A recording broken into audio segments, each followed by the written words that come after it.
现在欢迎您来到高白手世界。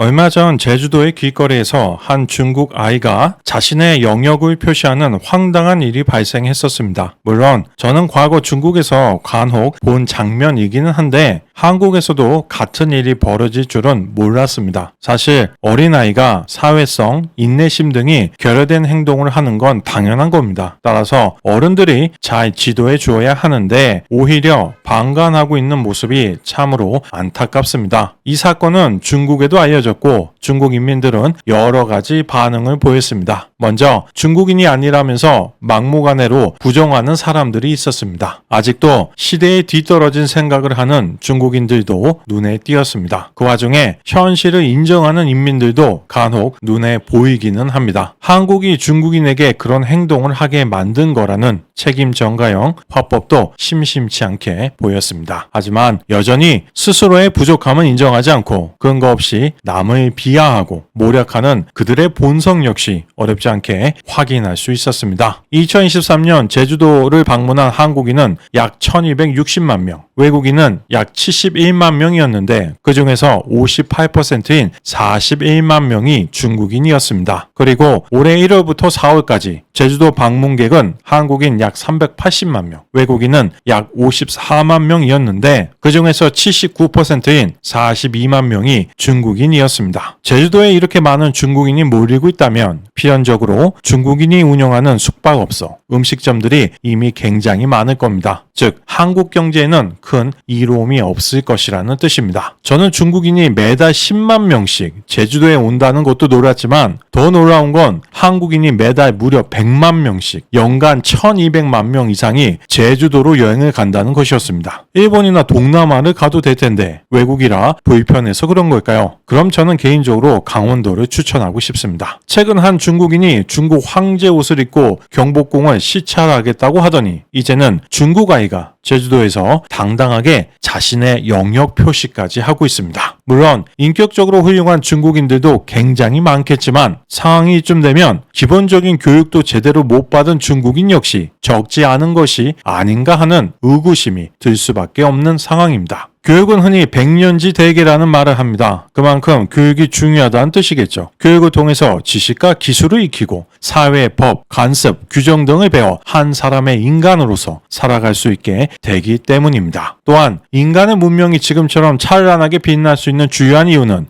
과거의 위대한 유산들이 교육을 통해 후세로 잘 전달되었기 때문이죠. 만약 인간이 제대로 배우지 못한다면 그의 행동은 한낱 짐승들과 다를 바가 없을 것입니다. 따라서 어떤 부분에 주안점을 두고 교육을 하는지가 매우 중요합니다. 중국 정부가 가장 중시하는 건 국가에 대한 충성입니다. 정확하게 말하면 공산당에 대한 절대 복종이라고 말할 수 있겠습니다. 특히 중국의 중학교, 고등학교, 대학교에서는 남녀 구별 없이 군사훈련을 진행하고 있는데 그 과정의 핵심은 애국주의, 상명하복, 중화사상의 위대함 등을 주입시키는 것입니다. 심각한 문제는 이와 같은 군사훈련의 연령이 점점 더 낮아지고 있다는 것입니다. 이제는 초등학생은 물론 심지어 유치원생들마저도 비슷한 활동을 하고 있습니다. 이러한 군사훈련 외에도 중국은 장기간에 걸친 학습들을 통해 아이들에게 당과 국가에 대한 충성심을 교육시킵니다. 제가 직접 본 현재 중국 초등학교 교재의 내용을 간단하게 말씀드리겠습니다. 한 강아지가 있는데 알 수 없는 이유로 무리에서 떨어져 나와 다른 나라로 가게 되었습니다. 그런데 그 세상은 나라마다 각각 다른 동물들이 살고 있었습니다. 예를 들어 이 나라는 새들이,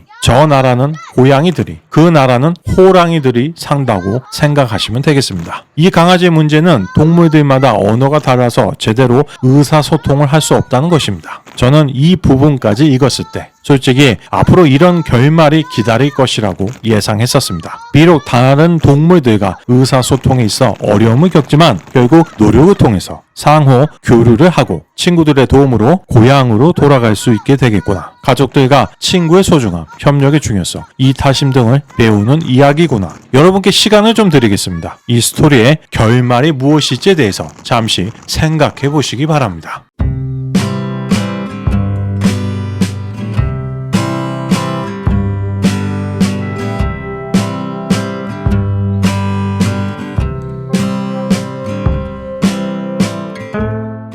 이 이야기의 끝은 다음과 같습니다. 강아지는 너무 어릴 때 모국을 떠나서 어떻게 짖는지조차 모릅니다. 즉 자신의 정체성이 무엇인지도 모르는 상황에서 언어와 문화가 다른 동물들은 그를 냉대하기만 합니다. 이렇게 모두에게 따돌림, 괴롭힘을 당하면서 결국 고향으로도 돌아가지 못한 채 이야기는 마무리됩니다. 이쯤 되면 거의 환상특급 수준으로 독자의 뒤통수를 가격하는 반전입니다. 도대체 이런 이야기가 왜 초등학교 교재에 있는 것일까요? 권력자들은 중국의 아이들에게 외국인들은 나쁘고 중국을 떠나면 스스로의 정체성을 잃어버린다는 교훈을 주고 싶었던 걸까요? 외국인이 중국어를 배우는 교재에 있는 내용을 하나 소개해드리겠습니다. 일단 익숙한 이야기로 시작을 합니다. 주인이 개를 데리고 나가서 술을 마신 후 집에 돌아오는 길에 물가 근처에서 치기가 올라와 잠들었는데 갑자기 불이 납니다. 그러자 기르던 개가 주인을 깨웠는데 반응이 없자 물가에 뛰어들어 몸에 물을 묻혀서 주인이 자고 있는 주변으로 몸을 굴려서 불을 껐다. 그리고 한 번은 모종의 이유로 집에서 멀리 떨어졌는데 먼 길을 잘 찾아왔다는 내용이었습니다. 여기까지는 그냥 해외 이야기들을 번역해 놓은 건 줄 알았는데 마지막에 큰 반전이 있었습니다. 국가에서 실험을 해야 한다고 해서 주인이 그 개를 국가에 바치는 걸로 해서 끝납니다. 그런 실험을 하면 그냥 죽는 것도 아니죠. 얼마나 오랫동안 얼마나 큰 고통을 겪어야 하는지 가늠조차 할 수 없는 겁니다. 그나마 한국이나 동남아는 개를 먹는 음식 습관이 있는 사람들이 아직 있으니 이해할 수 있을지 몰라도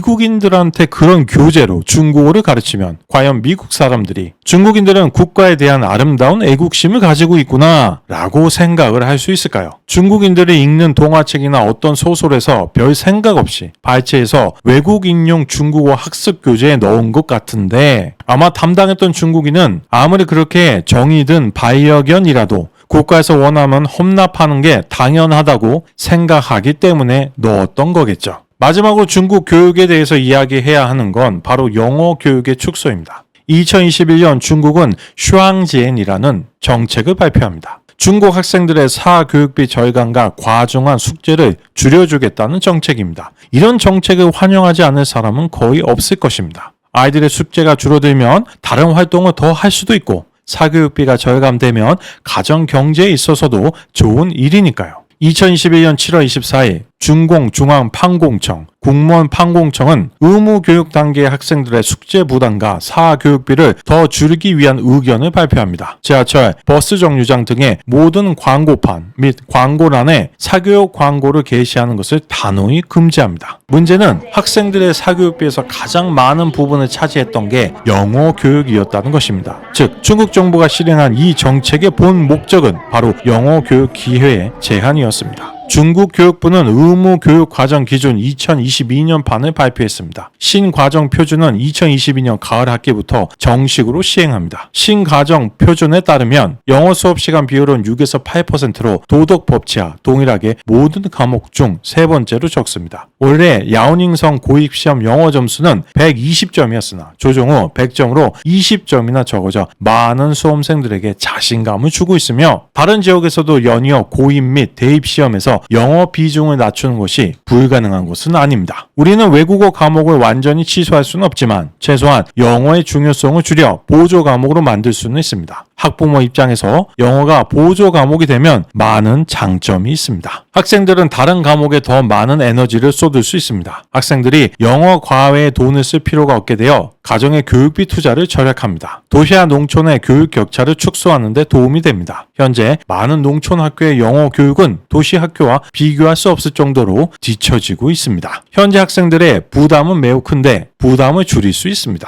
들어보면 합리적인 것 같지만 결과적으로 학교 밖에서 영어를 못 배우게 만드니 유학을 갈 수 있는 상류층들 빼고는 영어를 학습하기가 매우 어려워졌습니다. 물론 중국 내에서도 영어 유치원이나 원어민이 가르치는 아주 좋은 사립학교들이 많긴 하지만 그런 학교들은 경제적인 원인으로 일반 가정의 자녀들이 진학하기는 매우 어렵습니다. 즉 중국 정부가 학생들의 부담을 감소시킨다며 도입한 정책의 진정한 목적은 부유한 학생과 그렇지 못한 학생들 간의 영어 격차를 만들겠다는 것입니다. What's your name?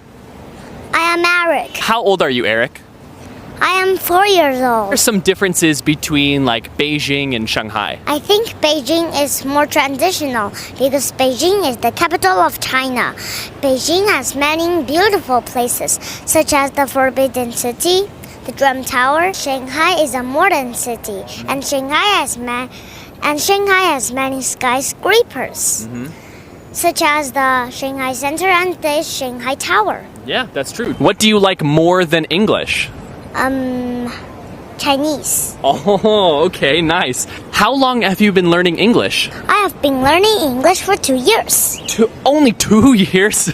Your English is like as good as mine. 영어를 못할수록 좋은 직업을 가질 수 있는 가능성이 줄어들고 외국인들과의 교류도 줄어들며 중국 사회 전체적으로 해외 정보, 사상, 문학이 퍼지는 속도 역시 줄일 수 있을 테니까요. 더불어 원서를 못 보게 되면 결국 중국 정부의 검열을 거친 번역본을 볼 수밖에 없습니다. 즉 중국 인민들의 영어 실력 하락은 통제 사회를 더 관리하기 쉽게 만드는 좋은 방법인 것입니다. 이 정책 때문에 거의 존폐 위기에 섰던 회사가 바로 중국을 대표하는 교육기업 신동팡입니다. 중고등학생들이 모두 빠져나가니 오로지 성인 교육밖에 할 수 없었고 결국 대부분의 오프라인 학원들을 폐쇄할 수밖에 없었습니다. 주주들은 날벼락을 맞은 거죠. 현재 신동팡은 틱톡으로 주 사업 범위를 옮겨 온라인 영어 교육 및 교재 판매에 집중하고 있습니다. 중국 대학생들은 대학교 졸업 조건에 영어 시험 합격이 필수입니다. 이 영어 시험은 4급, 6급으로 나뉘는데 자신의 수준에 따라서 선택해서 응시하면 됩니다. 또한 기업에서 영어 실력을 측정할 때도 한국에서 탭스나 토익 점수를 참고하는 것처럼 중국에서는 이 영어 시험의 성적을 참고하는 경우가 많습니다. 흥미로운 건 최근 이 시험을 졸업 조건에서 제외하는 대학교들이 점점 더 나타나고 있다는 것입니다. 그 중에는 시안교통대학이 있는데 이 학교는 중국의 교통대학교 중에서 상하이 교통대 다음으로 좋은 학교입니다. 중국 전체로 봐도 탑 10에는 못 들지만 탑 30에는 충분히 들어갈 수 있는 대학교입니다. 즉 이런 명문대까지 중국 정부의 정책에 호응하고 있는 것이며 앞으로 더 많은 대학교들이 졸업 자격에서 영어 시험을 폐지할 가능성이 높다고 볼 수 있겠습니다. 2021년부터 진행된 중국 정부의 이러한 영어 교육 억제 정책은 이제 효과를 나타내고 있는 것으로 보입니다. 59년 역사의 스웨덴의 전문 교육기업 EF Education First의 2023년 영어 능력 조사에 따르면 비영어권 국가 113개국 중에서 네덜란드, 덴마크, 스웨덴, 노르웨이, 독일 등이 최상위권에 위치하고 있으며 한국은 49위, 중국은 82위, 일본은 87위를 차지했습니다. 중국은 불과 몇 년 전만 해도 한국보다 앞서 있다는 평가를 받았었습니다. 실제로 2020년에는 38위로 아시아 국가에서 높은 편이었습니다. 하지만 2021년부터 중국 정부의 강도 높은 영어학습 억제가 시작되면서 2021년 49위, 2022년 62위, 2023년에는 결국 82위로 주저앉았습니다. 물론 중국에도 영어를 잘하는 사람들은 굉장히 많겠지만 국가 전체적으로 봤을 때 중국인의 영어 실력은 급격하게 하락하고 있는 것입니다. 일부 사람들은 내가 가르치는 중국인은, 내가 아는 중국인은, 내가 만나본 중국인은, 내가 업무적으로 교류했던 중국인은 영어를 잘한다면서 82위는 틀린 평가라고 주장합니다. 하지만 개인의 좁은 경험이 스웨덴 세계적인 전문 교육 기업의 조사보다 정확할 것이라고 생각하는 건 너무나도 지나친 자만입니다. 본인의 희망이나 바램보다는 현실적으로 확인되는 객관적인 결과를 받아들이는 게 합리적인 것입니다.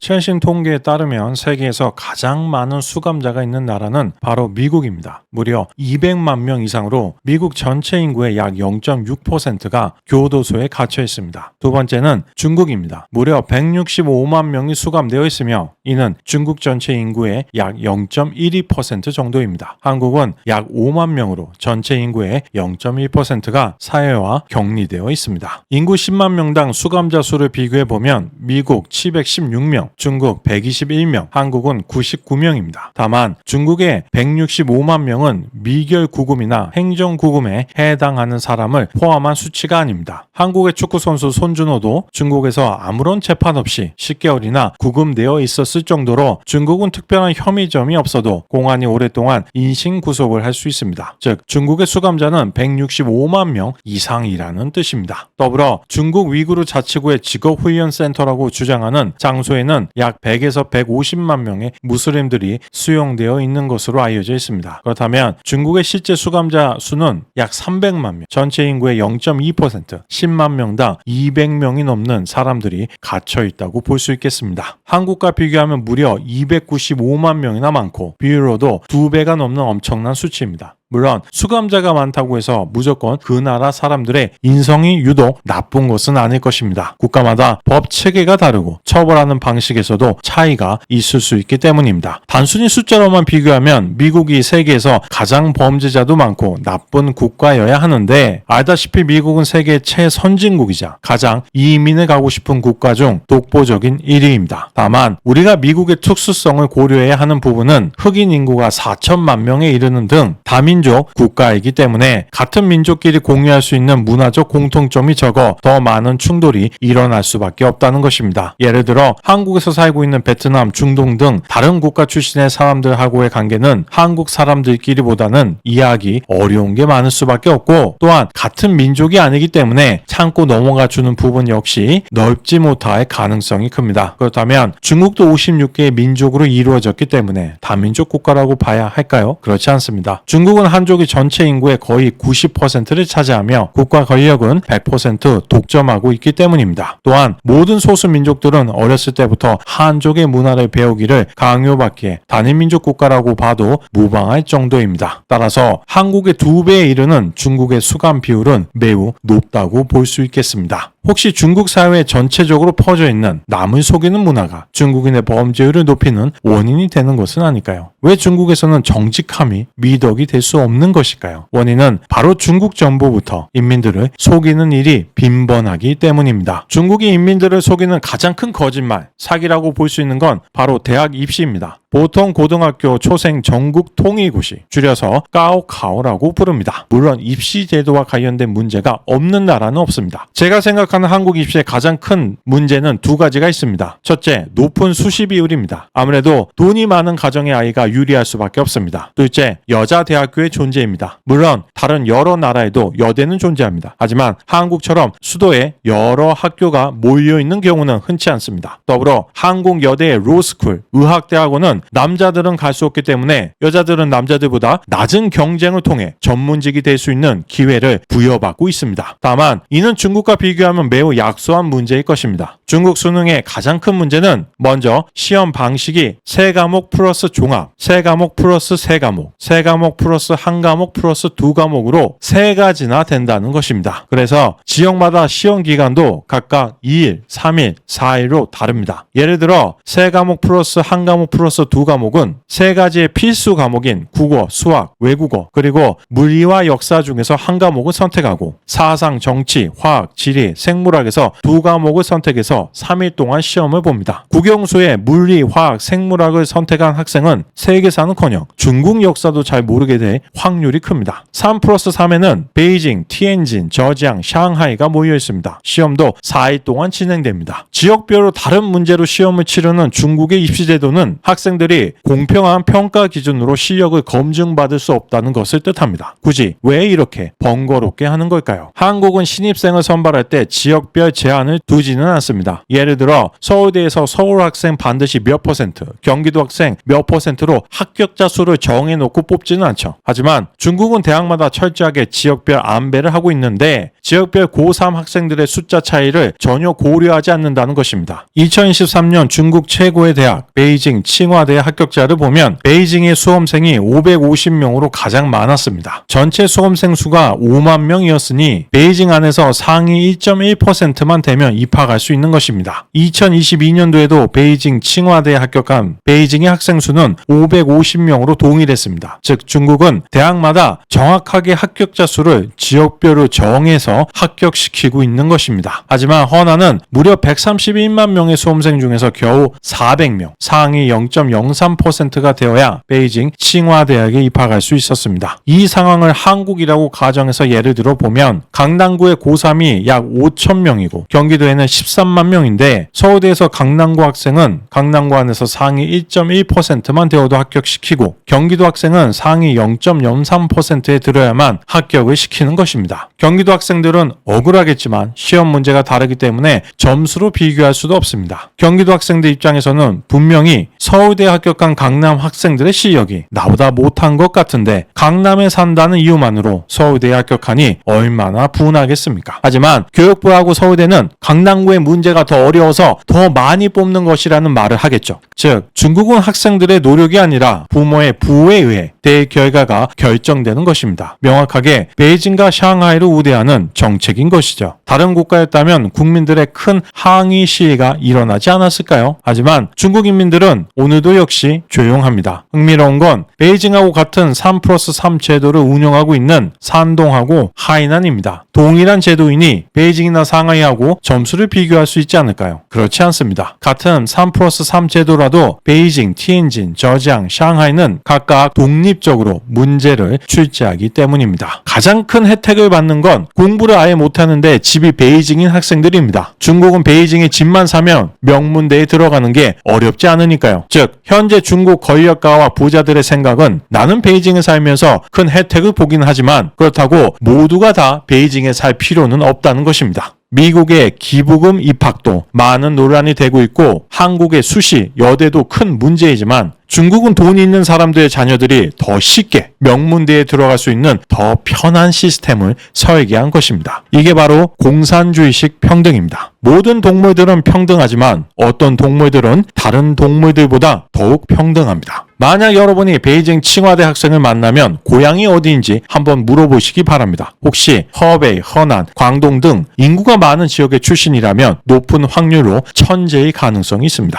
우수한 인재가 더 좋은 교육 기회를 받지 못하는 이런 입시 제도가 과연 중국의 미래를 위해 좋은 일이라고 할 수 있을까요? 중국이 미국을 뛰어넘는데 도움이 될까요? 중국계 싱가포르 언론인이 본 중국의 모습에 대해서 이야기하겠습니다. 거의 1년 동안 여기에서 살면서 보도한 후 나는 중국에서 정직함이 중요한 덕목이 아니라는 것을 깨달았습니다. 사회 특정 계층이 개인의 이익을 위해 부정에 연루되었다는 뉴스 보도가 없는 날은 거의 없습니다. 이는 어렸을 때부터 정직하고 진실하며 솔직해야 부모, 선생님, 법에 의해 처벌받지 않는다고 배워온 중국에 막 온 싱가포르 사람인 나에게 정신이 번쩍 들게 만들어주는 교훈이었습니다. 더 깊이 파고들수록 부정직한 행위가 중국 사회 여러 계층에 퍼져 있음을 알게 되었습니다. 지난 30년간의 중국의 경제 발전은 많은 중국인들이 정직 같은 미덕을 유지하는 대신 물질적인 행복 추구에 더 집착하게 만들었습니다. 중국 학자들과 친구들은 저에게 때때로 사기는 명확한 규칙이 없거나 혹은 적어도 규칙을 준수하는 문화가 부족한 사회에서 생존 수단으로 여겨지기에 큰 비판을 받지 않는다고 말했습니다. 사회학자 후싱도우는 다음과 같이 말했습니다. 중국 사람들은 사실을 말하지 않는 게 이익을 가져올 수 있지만 정직하게 말하면 부정적인 결과를 초래할 수 있기에 정직할 가치가 없다는 것을 깨달았습니다. 또 다른 이유는 중국에서는 친절함이 진실보다 더 중요하기 때문입니다. 논어에 따르면 공자는 자신의 아버지가 양을 훔쳤다는 것을 폭로한 아들의 이야기를 들은 후 다음과 같이 말했습니다. 중국의 정직한 사람은 이것과 다릅니다. 아버지는 아들을 숨겨주고 아들은 아버지를 숨겨주고 그리고 그 속에도 정직함이 있습니다. 시대의 정신이라는 말을 들어보셨죠? 어떤 시대의 어떤 인물을 올바르게 평가하기 위해서는 그 시대의 문화적, 정치적, 사회적 배경을 충분히 이해한 후에 판단해야 합니다. 하지만 아무리 당시 상황을 고려한다고 해도 사람을 속이는 언행에서 어떤 정직함을 찾을 수 있는 걸까요? 저는 게임을 굉장히 좋아합니다. 물론 리니지나 모바일 가챠 등 페이투윈 게임은 싫어합니다. 요즘 네트워크로 연결해서 많은 유저들이 함께 플레이하는 게임들이 굉장히 많죠. 따라서 필연적으로 핵 프로그램을 사용하는 유저들을 만나게 됩니다. 그리고 그 중에서 가장 높은 비율을 차지하는 게 바로 중국 게이머들입니다. 물론 다른 나라에도 이런 나쁜 사람들이 존재합니다. 또한 중국이 인구가 많은 것도 한 가지 이유일 것입니다. 하지만 아무리 인구를 감안하더라도 유독 부정한 방법을 사용해서 게임을 하는 중국인이 지나치게 많다고 느낄 수밖에 없는 게 바로 보통 게이머들의 생각입니다. 과연 그 이유는 무엇일까요? 레딧과 코어라에 올라온 관련 글을 살펴보겠습니다. 중국인 플레이어로서 왜 대부분의 해커들이 중국 출신인지 설명해야 할 의무를 느낍니다. 중국에는 엄친아라는 은어가 있는데 모든 면에서 당신보다 나은 이상적인 아이를 뜻합니다. 당신은 부모님, 선생님 그리고 친척들로부터 이 아이에 대한 전설을 듣게 될 것입니다. 그들은 이야기를 마친 후 항상 당신에게 그 아이처럼 좋은 성적을 받아야 하고 재능이 있어야 하며 많은 상을 받아야 한다고 아이라고 말할 것입니다. 그들은 가짜 아이를 만들어 당신에게 압력을 가하지만 어떻게 그 아이처럼 될 수 있는지를 가르쳐 주지는 않습니다. 그래서 우리가 아는 건 다른 사람들과 경쟁하는 것뿐 어떤 방법으로 경쟁해서 이기는지는 신경 쓰지 않습니다. 만약 핵 프로그램을 사용해서 노력 없이 게임에서 이길 수 있다면 저는 당연히 사용할 것입니다. 우리 세대의 대다수는 노력을 통한 명예나 승리 방법에 대해서는 신경 쓰지 않습니다. 단지 이기는 것만 중요합니다. 지난 10년 동안 중국은 인터넷의 폭발적인 발전을 경험하면서 대학에서 컴퓨터 전공을 전공하는 건 매우 인기 있는 선택이었습니다. 하지만 거품이 꺼지고 많은 프로그래머들이 주류 회사들에 고용되지 않았습니다. 당신은 그들이 자신들의 지식으로 핵 프로그램을 만드는 것이 얼마나 쉬운 일인지 상상할 수 있을 것입니다. 그들은 외국인 플레이어들의 게임을 망치는 것을 가장 좋아합니다. 그렇게 함으로써 국수주의적 히어로가 된 것처럼 느끼며 중국이 넘버원이라는 말을 들을 때마다 마음 깊은 곳에서는 현실 세계에서도 외국인들이 자신을 더 우월하다고 인정한 것처럼 느낍니다. 공산당은 불법 게임 핵 프로그램 사업에 신경을 쓰지 않기 때문에 가장 좋은 방법은 매 게임마다 중국 서버를 차단하는 것입니다. 중국인의 이와 같은 사고방식에는 같은 게임을 플레이하는 유저로서의 상호 존중, 동료의식은 전혀 찾아볼 수 없습니다. 중화 사상의 핵심이 중국인을 빼면 다 오랑캐라는 우월주의의 근본을 두고 있기에 부정행위를 통해서 승리하는 것에 대한 거부감도 거의 없는 것입니다. 중국 사회는 워낙 부정이 흔한 곳이기에 오히려 정직함을 추구하는 사람만 바보가 되고 있습니다. 물론 정직한 사람들만 사는 나라는 없습니다. 하지만 정직을 미덕이라고 생각하는 사람들이 많을수록 그 사회는 더 좋은 사회로 발전할 수 있는 가능성이 높습니다. 남과 더불어 사는 방법조차 제대로 모르는 중국인들이 과연 세계를 선도하는 문명 국가를 건설할 수 있을까요? 오늘 영상은 여기서 마치겠습니다. 시청해 주셔서 감사합니다.